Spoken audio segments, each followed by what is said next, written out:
नमस्कार, आप देख रहे हैं रिप्रेजेंट इंडिया न्यूज़ और मैं हूं मनीषा श्रीवास आपके साथ। पद्मशाली समाज नागपुर के अध्यक्ष राजू नागुलवार पर उनके ही पद्मशाली समाज के पदाधिकारियों व सदस्यों ने कई भ्रष्टाचार करने के गंभीर आरोप लगाए। यह जानकारी पद्मशाली समाज के पदाधिकारियों ने पत्रकार परिषद आयोजित कर दी। तो आइए देखते हैं हमारे रिप्रेजेंट इंडिया न्यूज़ की यह खास रिपोर्ट।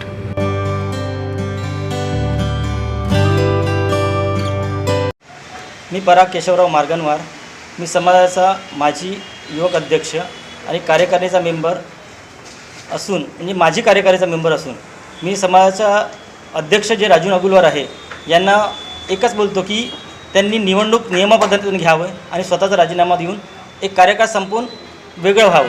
कारण की त्यांनी जे 5 वर्षात केलेलं आहे ते खूप जास्त केलेलं आहे, अंगाच्या वरती केलेलं आहे। त्यांना कितीतरी वेळा बोललो की तुम्ही जे काही करत आहे बांधकाम, नुसतं बांधकाम मी कितीतरी वेळा बोललो त्यांना की समाजासाठी एक नवीन जागा घेऊ आपण आणि समाजाच्या पैशातून नवीन जागा घेऊन आपण तिथे नवीन एक लॉन किंवा हॉल तयार करू। समाज सर्व जागृत आहे, आपला सर्व संयुक्त समाज आहे आणि एकत्र करून काम करू।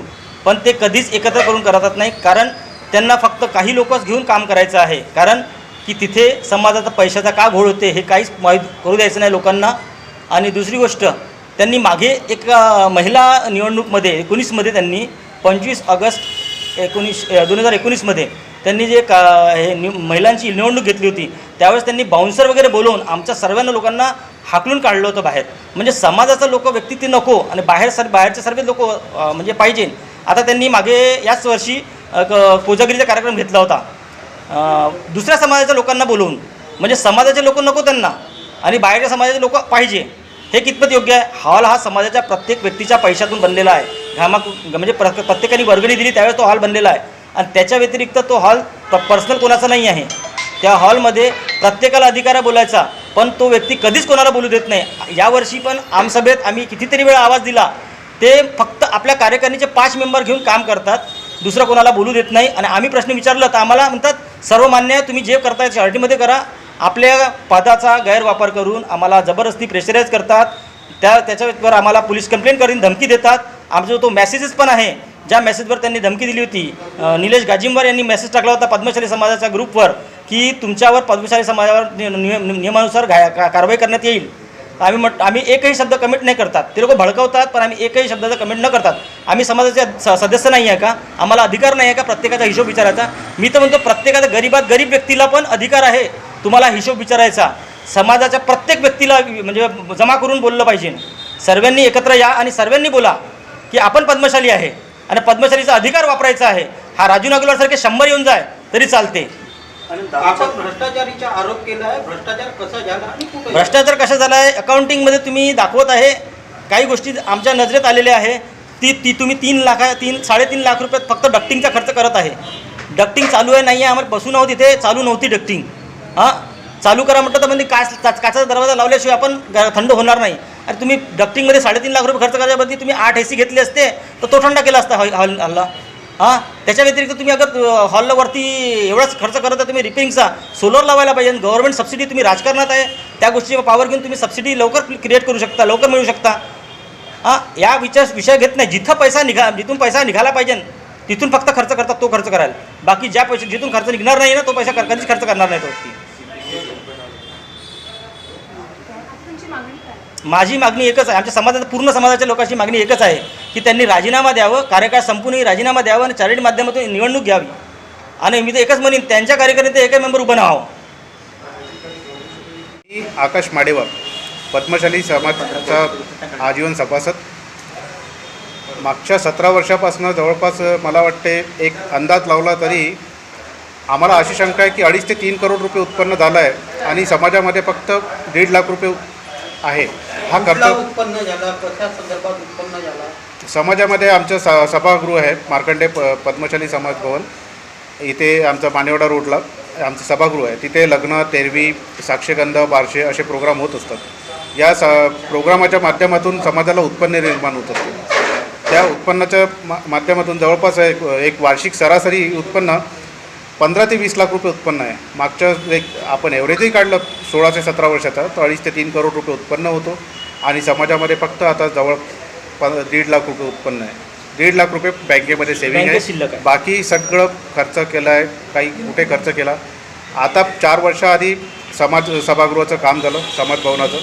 त्याच्यात आपण सगळं रिपेरिंग केलं. जवळपास 32 ते 35 लाख रुपये तिथे खर्च केले आणि मागच्या वर्षीसुद्धा 18 लाख रुपये त्याच्यामध्ये खर्च केले. आणि एक मागच्या 5 वर्षाचं जरी सरासरी आपण काढलं त्यांच्या अहवालानुसार, त्यांच्या शो ऑफ केलेल्या ॲव्हरेजनुसार, तर 70 लाख रुपये फक्त बांधकामामध्ये खर्च केलेले आहे.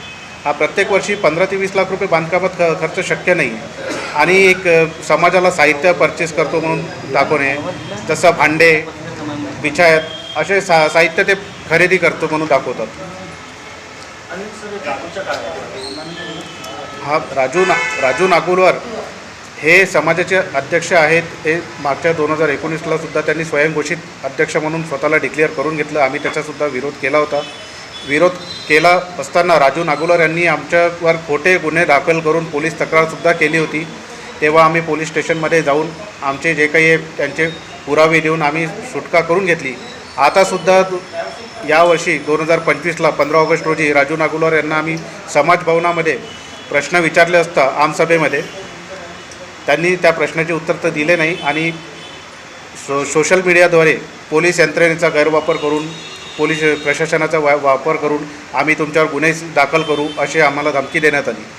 आणि आम्ही त्यांना काही पुरावे मागितले, जसं तो खर्चाचा पुरावा, खर्चाचे आम्ही तपशील मागितले, GSTचे बिल मागितले, ते सुद्धा त्यांनी आम्हाला सादर करण्यास नकार दिले. याचा अर्थ काहीतरी घोळ आहे.